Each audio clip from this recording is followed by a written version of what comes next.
अस्सलाम वालेकुम प्यारे बच्चों, मेरा नाम रोज़ी सरफराज़ है। मैं प्ले ग्रुप की टीचर हूँ। मेरा ताल्लुक़ सर सैयद अहमद ख़ान कैंपस 1 से। प्यारे बच्चों, आज हम सब्जियों के नाम बताएंगे आपको। ये कौन सी सब्ज़ी है प्यारे बच्चों? टमाटर। ये कौन सी सब्ज़ी है? टमाटर।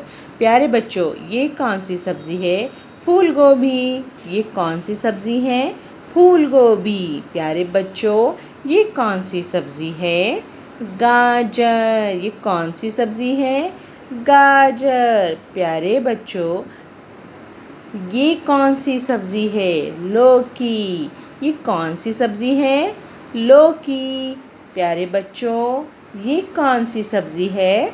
मटर। ये कौन सी सब्ज़ी है प्यारे बच्चों? मटर। प्यारे बच्चों, ये कौन सी सब्ज़ी है? मूली। ये कौन सी सब्ज़ी है? मूली। प्यारे बच्चों, ये कौन सी सब्ज़ी है?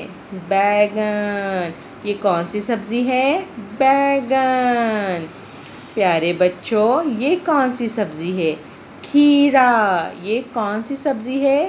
खीरा। प्यारे बच्चों, मुझे उम्मीद है कि आपको सब्ज़ियों के नाम समझ में आ चुके होंगे। Thanks for watching. अल्लाह हाफ़िज़।